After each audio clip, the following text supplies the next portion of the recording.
ولم يكن له شريك في الملك ولم يكن له ولي من الذل وكبره تكبيرا. الله أكبر كبيرا، الحمد لله كثيرا، سبحان الله بكرة وأصيلا. فأعوذ بالله السميع العليم من الشيطان الرجيم. بسم الله الرحمن الرحيم. سبحان الذي أسرى بعبده ليلا من المسجد الحرام إلى المسجد الأقصى الذي باركنا حوله لنريه من آياتنا إنه هو السميع البصير. صدق الله العظيم. ہم تو ستائش اللہ رب العالمین کے لیے، وہی ہمارا خالق، مالک اور حاکم ہے. The originator, the creator, the sustainer, the lawgiver اور law maker وہی ہے. درود و سلام ہو نبی آخر الزمان حضرت سیدنا محمد مصطفیٰ صلی اللہ علیہ وسلم پر، جنہیں اللہ تعالیٰ نے the final and ultimate messenger بنا کر خاتم النبیین اور رحمت للعالمین کے لقب کے ساتھ دنیا میں روانہ فرمایا. سامعین محترم، گزشتہ چند روز قبل عالم اسلام کے مسلمانوں نے ایک بہت عظیم الشان واقعہ، ایک بہت بڑا ہسٹوریکل ایونٹ جو حضور اکرم حضرت محمد مصطفیٰ صلی اللہ علیہ وسلم کے ساتھ پیش آیا تھا، اس کی یاد تازہ کی اور شب معراج کے موقع پر معراج کا پیغام کیا ہے، کیا میسیج دیا گیا ہے اور اس میسیج میں ہمارے لیے کیا سبق ہے، یہ باتیں پوری دنیا کے مسلمانوں کے ذہنوں میں تازہ کروائی گئی. معراج کے معنی سیڑھی کے ہیں، اسٹیئرز کے ہیں. نبی کریم صلی اللہ علیہ وسلم کی خدمت میں مسجد اقصی جو فلسطین میں واقع ہے، وہاں پر ایک سیڑھی پیش کی گئی جس سے آپ کو آسمان پر لے جایا گیا اور وہاں مختلف قسم کی چیزوں کا مشاہدہ کروایا گیا. اسی لیے اس واقعے کو معراج کا واقعہ کہا جاتا ہے. 15ویں پارے میں سورہ بنی اسرائیل واقع ہے. اس سورے کی پہلی آیت میں اللہ تعالیٰ نے اس واقعے کا ذکر فرمایا. سبحان الذی اسری بعبدہ لیلا من المسجد الحرام. بہت پاک ہے وہ ہستی، بہت مقدس ہے وہ ذات، اللہ تبارک و تعالیٰ کی ذات مبارکہ، جس نے اپنے بندے بعبدہ، جس نے اپنے ایک بندے کو لیلا، ایک رات میں، من المسجد الحرام الى المسجد الاقصى، مسجد حرام جو مکہ مکرمہ میں واقع ہے، وہاں سے اس نے سفر کروایا مسجد اقصی تک جو فلسطین میں واقع ہے. لیلا ایک رات کا واقعہ، اسی لیے اسے شب معراج کے نام سے جانا جاتا ہے. اس زمانے میں جبکہ مکہ مکرمہ سے فلسطین کو جانے کے لیے قافلوں کو 2 مہینے لگ جاتے. اونٹ کا سفر ہوتا تھا اور آہستگی کے ساتھ ہوتا تھا. اگر کسی کو بہت تیز رفتاری سے سفر کرنا ہوتا تو وہ گھوڑوں پہ سفر کرتا. راستے میں گھوڑے تبدیل کیے جاتے، تازہ دم گھوڑے پیش کیے جاتے. خاص طور سے کسی بادشاہ کا میسیج ڈپلومیٹک پرپس سے کسی دوسرے ملک کو بھیجنا ہوتا تو یہ ذریعہ استعمال کیا جاتا. لیکن عام جو سفر ہوتا تھا وہ اونٹوں پر ہوتا تھا اور مکے سے فلسطین پہنچنے کے لیے 2 مہینے کا ٹائم لگ جاتا. اس زمانے میں اللہ کے رسول صلی اللہ علیہ وسلم نے لوگوں کو جمع کیا اور فرمایا کہ رات میں نے سفر کیا، مکہ مکرمہ سے فلسطین گیا، وہاں سے آسمان دنیا کی سیر کروائی گئی اور پیغمبروں سے ملاقات ہوئی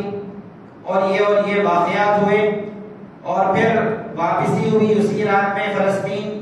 اور پھر فلسطین سے مکہ مکرمہ. اس زمانے میں لوگوں کو سمجھنے میں بڑی دشواری پیش آئی، بہت مشکل پیش آئی. کفار مکہ کو ایک بہانہ مل گیا لوگوں کو نبی کریم صلی اللہ علیہ وسلم کے خلاف بھڑکانے اور اشتعال دلانے کا. چنانچہ ابو جہل جو دشمن خدا اور دشمن رسول تھا، اس نے تو ایک کیمپین شروع کر دیا. سارے مکہ مکرمہ میں گھومتا پھرتا اور پوچھتا کہ کیا ایک آدمی کے لیے ممکن ہے، کیا پاسبل ہے یہ بات کہ وہ سفر، وہ جرنی جو 2 مہینے کے اندر ہوتی ہے، ایک آدمی رات میں مکے سے نکلے اور فلسطین جائے اور صبح فجر ہوتے وقت جو ہے واپس بھی آ جائے، لوگ کہتے ہیں کہ ممکن نہیں ہے، اس لیے کہ اونٹ اور گھوڑے کا سفر تھا۔ آج کے زمانے میں یہ سمجھنا ہمارے لیے بہت آسان ہو گیا ہے، جبکہ ہم جو عام پلین سے سفر کرتے ہیں، جو نارمل ایئر بس ہوتی ہے، بوئنگ پلین ہوتا ہے، یہ 900 سے 1000 کلومیٹر پر آور کی سپیڈ سے چلتا ہے۔ آپ 1000 کلومیٹر کا سفر 1 گھنٹے میں طے کر لیتے ہیں، اور مکے سے فلسطین کی فلائٹ 1 گھنٹے کی ہوتی ہے۔ بہت آسانی کے ساتھ یہ واقعہ اس زمانے میں سمجھنا آسان ہو گیا، بلکہ سائنس کے اسٹوڈنٹس کے لیے اور زیادہ آسان ہے، کیونکہ وہ عام جہازوں کے، عام پلینز کے مقابلے میں وہ ایک نئی چیز اس وقت پڑھ رہے ہیں، سپر سونک پلین، جس کی رفتار آواز کی رفتار سے زیادہ ہوگی، more than the velocity of sound, around 335 meter پر سیکنڈ۔ اس کی بات اس وقت کی جا رہی ہے، سپر سونک پلین کے بارے میں کوششیں کی جا رہی ہیں، اور کسی حد تک ایک منزل تک سائنٹسٹ پہنچ چکے ہیں۔ پھر اس کے ساتھ ساتھ ایک سائنس پڑھنے والا اسٹوڈنٹ جانتا ہے کہ زمین کی گریوٹی، ہر چیز کو زمین اپنی طرف کھینچتی ہے، اس گریوٹی سے باہر نکلنے کے لیے، زمین کے ماحول سے باہر نکل کے کسی چیز کو اسپیس میں جانے کے لیے، خلا میں جانے کے لیے ایک خاص اسپیڈ چاہیے، اسے اسکیپ ویلوسٹی کہا جاتا ہے، اور یہ اسکیپ ویلوسٹی اتنی زیادہ ہوتی ہے جو صرف راکٹ اسے حاصل کرتا ہے اور بہت تیزی کے ساتھ زمین سے باہر نکل کر اسپیس میں چلا جاتا ہے، زمین کی کشش اس نے اپنے پاس کھینچنے نہیں پاتی۔ انہی راکٹس کے ذریعے سے سینکڑوں سیٹلائٹ ہیں الگ الگ کنٹریز کے جو اسپیس میں گھوم رہے ہیں اور کمیونیکیشن کا اور مختلف قسم کا کام وہ انجام دے رہے ہیں۔ تو ایک سائنس پڑھنے والے اسٹوڈنٹ کے لیے سمجھنا آسان ہو گیا ہے، اس پورے واقعے کا ایکسپلینیشن بیسڈ آن سائنس یہ آسان ہو گیا ہے۔ قرآن مجید نے 25ویں پارے میں پہلے رکوع کے آخر میں یہ بات کہی ہے، سنریہم آیاتنا فی الآفاق وفی انفسہم حتی یتبین لہم انہ الحق، عنقریب ہم تمہیں ایسی نشانیاں بتائیں گے، سائنس فرام اللہ، ایسی ایسی نشانیاں ہم تمہارے سامنے کھولتے چلے جائیں گے، واضح ہوتے جائیں گے کہ حق تم پر واضح ہوتا جائے گا، اسلام تم پر کھلتا چلا جائے گا، اسلام کی حقانیت، اس کی سچائی ثابت ہوتی چلی جائے گی۔ تو جتنا سائنس ترقی کرے گی، جتنا ٹیکنالوجیکل ایڈوانسمنٹ ہوگا، اتنا قرآن اور حدیث کی تشریح کرنا آسان ہو جائے گا، لیکن اس کے لیے شرط اور بیسک کنڈیشن یہ ہوگی کہ اس علم کے اندر مسلمان آگے بڑھیں۔ وہ آگے نہیں بڑھے، اس کا نتیجہ یہ ہوا کہ یہودی اور عیسائی بہت دور نکل گئے مسلمانوں کو پیچھے چھوڑ کر، اور جتنی نئی نئی چیزیں معلوم ہوتی گئی، سائنسی ترقیاں ہوتی گئی، سائنٹیفک انوینشنز اینڈ ڈیولپمنٹس ہوتے گئے، ان سب کو ان ظالموں نے اسلام کے خلاف استعمال کیا، حالانکہ یہ سب چیزیں ان اکارڈنس ود قرآن تھی، ان اکارڈنس ود اسلام۔ تو معراج کا واقعہ سمجھنا آج کے زمانے میں بہت آسان ہے، اس لیے کہ آج سعودی سے لوگ جاتے ہیں فلسطین کو، بزنس میٹنگ اٹینڈ کرتے ہیں، اور ایک ہی رات میں یا ایک ہی دن میں وہ جا کر واپس بھی آ جاتے ہیں۔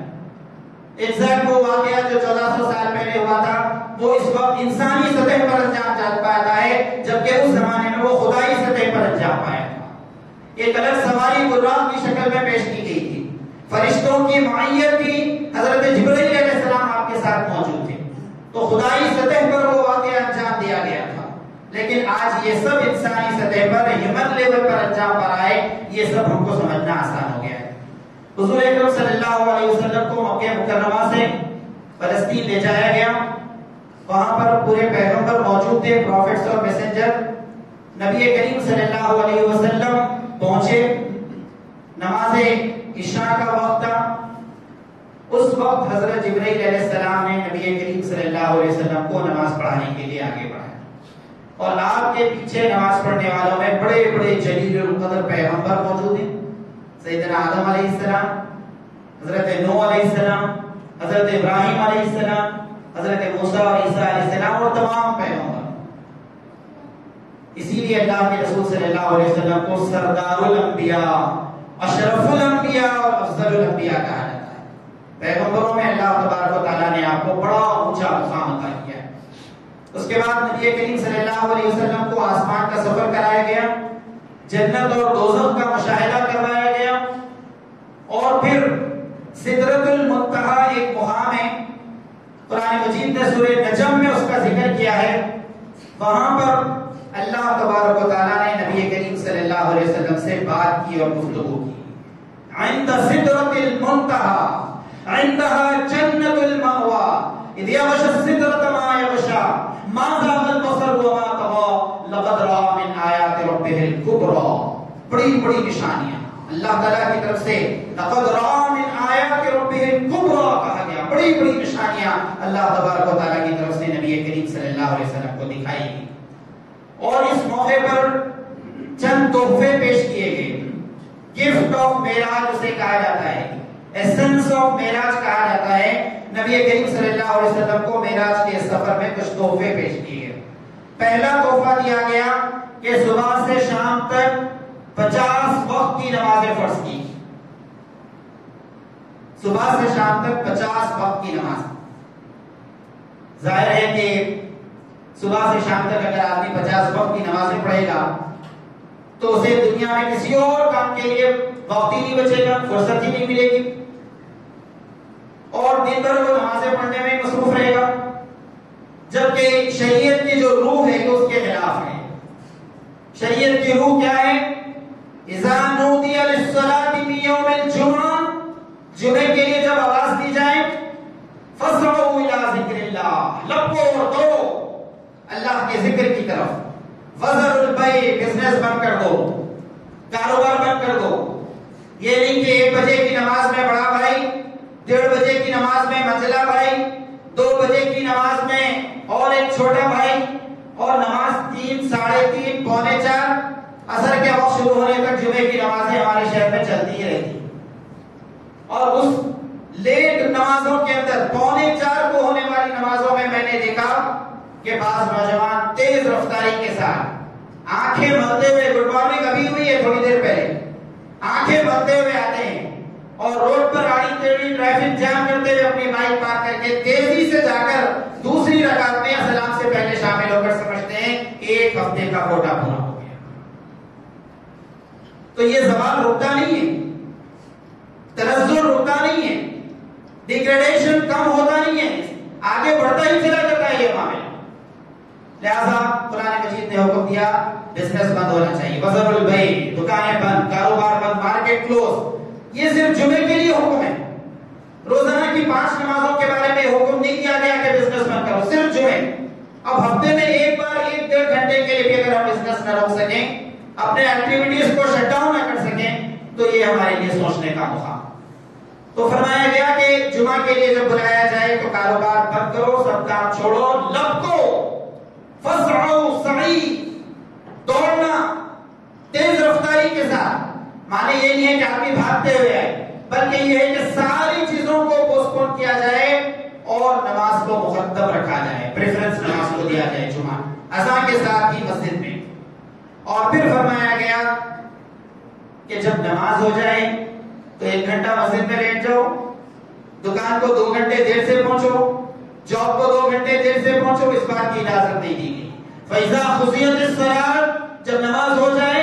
فَانتَشِرُوا فِي الْأَرْضِ، زمین میں پھیل جاؤ، وَابْتَغُوا مِن فَضْلِ اللَّهِ، اور اللہ کا فضل تلاش کرو۔ جو جائز رزق اللہ تعالیٰ نے تمہارے لیے رکھا ہے، مارکیٹ میں سے جو تمہیں کمانا ہے، جاب میں سے تمہیں حاصل کرنا ہے، وَلَا تَنْسَ نَصِيبَكَ مِنَ الدُّنْيَا وَأَحْسِن كَمَا أَحْسَنَ اللَّهُ إِلَيْكَ۔ سورہ قصص میں فرمایا گیا دنیا میں اللہ تعالیٰ نے تمہارے لیے جو شیئر رکھا ہے، تمہارا جو حصہ ہے، ہرگز مت فراموش کرو اسے۔ جو جائز اور رزق حلال تم کما سکتے ہو، تمہیں ضرور کمانا ہے، حاصل کرو اس چیز کو جو اللہ تعالیٰ نے تمہارے لیے رکھی، مت بھولو اپنے حصے کو۔ تو کہا گیا نماز ہونے کے ساتھ ہی پھر جاؤ، اپنا بزنس شروع کرو، اپنی جاب پر چڑھ جاؤ، جاب جوائن کر لو۔ یہ اصول بیان کیا گیا۔ اب اگر آدمی 50 نمازیں پڑھے گا تو ظاہر ہے سب چیزوں پر عمل نہیں ہو سکے گا، کاروبار اور بزنس کے بارے میں جو باتیں بیان کی گئی وہ سب پر امپلیمنٹ نہیں کیا جا سکے گا۔ قرآن مجید کی جو سب سے بڑی آیت ہے سورہ بقرہ کی، سب سے بڑی آیت، پورے ایک پیج پر ایک ہی آیت چلتی ہے، اس سب سے لمبی آیت کے اندر نہ نماز کا حکم ہے، نہ روزے کا حکم ہے، نہ زکات کا حکم ہے، نہ حج کا حکم ہے۔ پوری پوری آیت ڈیل کرتی ہے بزنس ڈیلنگ سے، کاروبار کیسے کیا جائے، قرضہ کیسے لیا جائے، ڈاکیومنٹیشن کیسے کیا جائے، لکھنے والے کیسے ہوں، گواہی دینے والے کیسے ہوں، وٹنس کس کو بنایا جائے، مرد وٹنس نہ ہو تو عورتوں کو کیسے وٹنس بنایا جائے، پوری لمبی آیت، ایگریمنٹ، معاہدہ، بیع، دو لوگوں کے درمیان کچھ ڈاکیومنٹیشن یا ایم او یو اگر لکھا جائے تو کیسے ہو، اس بارے میں بیان کیا۔ نبی کریم صلی اللہ علیہ وسلم پر دن میں 50 وقت کی نمازیں فرض کی۔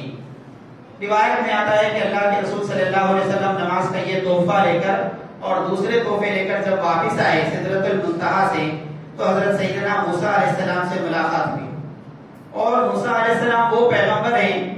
جنہوں نے بنی اسرائیل کی جانب سے بہت بدترین قسم کا ظلم برداشت کیا، بہت تکلیفیں دی تھی ان کی قوم نے حضرت موسیٰ علیہ السلام۔ بنی اسرائیل ایسی قوم تھی کہ جو برسوں کی غلامی کے نتیجے میں ان کے اوپر ایسی پست ہمتی، ایسی مفلسی اور ایسی افسوسناک صورتحال ہو چکی تھی کہ وہ کسی پازیٹیو کام کے لیے، کسی کنسٹرکٹیو ایکٹیویٹی کے لیے اپنے آپ کو تیار نہیں کر پاتے۔ بہت سے واقعات ہیں، کسی اور موقع پر بنی اسرائیل کے بارے میں جو قرآن مجید میں باتیں بیان کی گئی وہ آپ کے سامنے رکھی جائیں۔ موسیٰ علیہ السلام نے فرمایا، یا رسول اللہ صلی اللہ علیہ وسلم، میں اپنی قوم بنی اسرائیل کے حالات سے واقف ہوں، اور آپ کی قوم یعنی امت محمدیہ 50 وقت کی نمازیں ادا نہیں کر سکے گی۔ اللہ تعالیٰ سے دعا کیجئے، ریکویسٹ کیجئے، خواہش کیجئے کہ وہ نمازوں کی تعداد میں کمی کر دیں۔ نبی کریم صلی اللہ علیہ وسلم نے خواہش کی، اللہ تعالیٰ نے نمازوں کی تعداد میں کمی کر دی، اور یہ نمازیں کم ہوتے ہوتے 5 نمازوں کے برابر آئی، اور کہا گیا کہ 5 نمازیں اگر امت ادا کر دے تو 50 کا اجر اس کو ملے گا۔ مولانا حافظ صاحب علیہ رحمہ بہت بڑے عالم دین تھے حیدرآباد کے، اللہ تعالیٰ جنت میں اونچا مقام عطا فرمائے۔ یہ پورا واقعہ جب انہوں نے بیان کیا ایک جلسے میں، تو ایک نوجوان نے کہا کہ اگر اللہ کے رسول ایک اور بار چلے جاتے تو وہ 5 نمازیں بھی ختم ہو جاتی تھی، وہ 5 نمازوں کا بھی ڈسکاؤنٹ مل جاتا تھا، بس جمعے کی بات آ جاتی۔ تو اس طرح ہم چاہتے ہیں کہ زیادہ سے زیادہ کنسیشن مل جائے، حالانکہ 5 وقت کی نمازیں جو فرض کی گئی اس میں بڑی مصلحت ہے، اور نماز وہ چیز ہے جو مومن اور کافر کے درمیان فرق کرنے والی چیز ہے، جس کے بڑے فضائل بیان کیے۔ دوسرا تحفہ معراج کے موقع پر نبی کریم صلی اللہ علیہ وسلم کو دیا گیا، وہ سورۃ البقرہ کی آخری 2 آیتیں ہیں جو آمن الرسول بما انزل الیہ من ربہ والمؤمنون سے شروع ہوتی ہیں۔ ایمانیات کی تجدید کرنے والی آیتیں، ایمان کو تازہ کرنے والی آیتیں،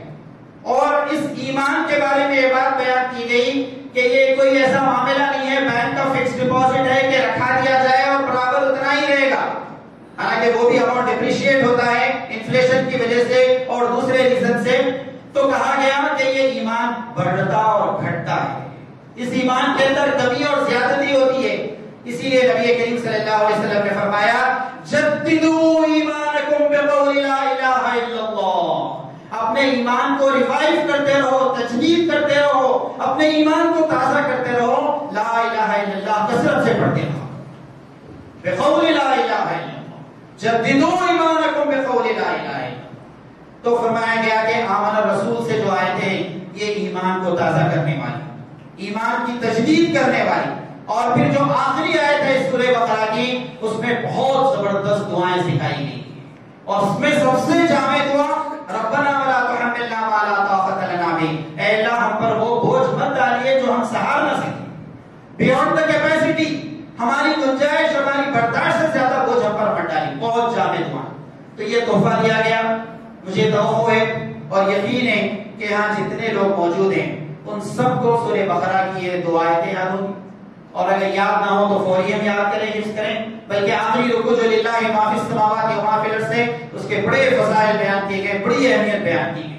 اپنے بچوں کو یاد دلائیں، اور رات میں سوتے وقت لازماً للہ ما فی السماوات جو آخری 3 آیتیں سورہ بقرہ کی وہ ہم پڑھ کر سویا کریں، ایمان کو روز بروز تازہ کرنے کی ضرورت پڑتی ہے۔ تیسرا تحفہ یہ دیا گیا، اس بات کا اعلان کیا گیا کہ اگر ایک مسلمان بندہ مومن جب کسی نیک کام کا ارادہ کرے، صرف ارادہ، صرف پلان، کسی نیک کام کا ارادہ کرے، تو اللہ تعالیٰ اس کے اکاؤنٹ کے اندر اس کے نام اعمال میں ایک نیکی لکھ دے گا، اس نے کر دیا ہو، بس نیکی کا ارادہ کر لیا، میں آج نماز پڑھوں گا جماعت کے ساتھ، میں آج ایک اجتماع میں شرکت کروں گا، قرآن کی بات سنوں گا، حدیث کی بات سنوں گا، میں آج کسی یتیم کو کھانا کھلاؤں گا، میں کسی بیوہ کے گھر پر راشن پہنچاؤں گا، میں کسی غریب بچے کی فیس ادا کروں گا، میں اللہ تعالیٰ کے جو فضل کو جس نے مجھ سے نوازا ہے، میں اسٹوڈنٹ کو اسپانسر کر کے انجینئر بناؤں گا، ڈاکٹر بناؤں گا. ایک نیکی کا بس ارادہ کر لے، اللہ تعالیٰ اس کے اکاؤنٹ میں ایک نیکی لکھ دے گا، اور جب وہ اس پر عمل کر دے گا، پریکٹیکلی اس کو امپلیمنٹ کر دے گا، تو 10 نیکیاں لکھی جائیں گی. اور اس کا دوسرا اسپیکٹ بیان کیا گیا کہ اگر کوئی مسلمان، کوئی بندہ مومن کسی گناہ کا ارادہ کرے تو اس کے اکاؤنٹ میں کوئی گناہ نہیں لکھا جائے. ابھی پلان کیا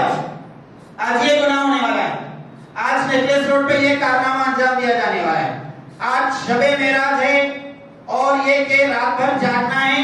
اور یہ جاگنا مسجد میں نہیں ہے، گھر میں نہیں ہے، خود سے بنا لیا ہے پورا پلان. رات بھر روڈ پر جو ہے گاڑیوں کی ویلنگ کرنا ہے، 2 پہیوں کی گاڑی کو 1 پہیا بنا لینا ہے، اور ساتھ ہی ساتھ گزرنے والوں کو تکلیفیں دینا ہے، اور بعض وقت 2 ہاتھوں کے بجائے 1 ہاتھ سے گھر واپس جانا ہے. خود سے ہم نے بنا لی بہت سی چیزیں اور دین کو بدنام کر رہے ہیں. آپ کو سن کر افسوس ہوگا کہ پولیس کا نوٹیفیکیشن آتا ہے کہ شب برات کے موقع پر، شب قدر کے موقع پر، شب معراج کے موقع پر شہر کے پورے فلائی اوورز کو بند کر دیا ہے، کیونکہ مسلم نوجوان بے قابو ہو کر فلائی اوور پر چڑھیں گے اور وہاں اسٹینڈ ماریں گے گاڑی کے اور اوپر سے گریں گے. اور پھر یہ کہ ہر بچہ اپنی ماں کا لال ہوتا ہے، ماں انتظار کر رہی ہے، بچہ مسجد میں دین کی بات سن کر آ رہا ہے، اور پولیس لاش لے کر اس کے گھر پہنچ گئی. ہم نے اپنے ہاتھوں سے دین کو بدنام کیا ہے، ہم نے اپنی حرکتوں کے ذریعے سے لوگوں کو اسلام سے دور کیا ہے. تو ہماری ذمہ داری ہے کہ اگر ہم پوری طرح اسلام کا نمونہ کم از کم پیش نہیں کر پا رہے ہیں تو بدنامی کا ذریعہ تو نہ بنے. ایک عالم دین نے بات کہی کہ اس وقت ہماری مثال اس سانپ کی سی ہے جو بہترین کھانے کے باسکٹ پر، ٹوکری پر کھانے کا بہترین پارسل آیا ہوا ہے، شاندار قسم کے کھانے رکھے ہوئے ہیں، اس ٹوکری کے اوپر سانپ چڑھ کر بیٹھ گیا، نہ خود کو کھاتا ہے نہ کسی اور کو خلیفہ نے. تو ہم اسلام کو خود بدنام کرنے کا ذریعہ بن گئے. تو یہ تحفہ پیش کیا گیا معراج کے موقع پر کہ اگر آدمی کوئی گناہ کا ارادہ کرے تو کوئی گناہ اس کے اکاؤنٹ میں نہیں لکھا جائے گا، اور اگر وہ اس پر عمل کر دے، کسی وجہ سے وہ گناہ کر ڈالے، تو اس کے نام اعمال میں صرف 1 گناہ لکھا جائے. یہ اللہ تعالیٰ کی رحمت کا، اس کے کرم کا، بندوں پر اس کی شفقت کا بہت بڑا نمونہ ہے. وَرَحْمَتِي وَسِعَتْ كُلَّ شَيْءٍ، میری رحمت ہر چیز پر چھائی ہے. رَبُّكُمْ ذُو رَحْمَةٍ وَاسِعَةٍ، تمہارا رب بڑی رحمت والا، بڑی وسعت والا ہے. تو یہ معراج کا واقعہ امت مسلمہ کو اس بات کا میسیج اور اس بات کا پیغام دیتا ہے کہ اللہ تبارک و تعالیٰ نے اپنے نبی کو ایک زبردست قسم کا سفر کروایا تھا، شریعت کی روح کو سمجھایا گیا تھا، انسان کے اخلاق اور کردار کو بنانے والے میسیجز اس میں دیے گئے تھے، اور پھر نماز کا ایک عظیم تحفہ دیا گیا تھا. اس تحفے کی قدر کریں، مسجدوں کو آباد کریں، اور پھر یہ کہ اپنی نئی نسل کو دین سے، دینی تنظیموں سے، اسلامک سینٹر سے جوڑیں تاکہ قوم کے اندر ایک تبدیلی اور انقلاب آئے اور ہم اسلام کی خدمت صحیح انداز میں کر سکیں. اللہ تعالیٰ ان باتوں پر غور کرنے اور عمل کرنے کی توفیق عطا فرما. رب اغفر وارحم وانت خیر الراحمین والحمد للہ رب العالمین.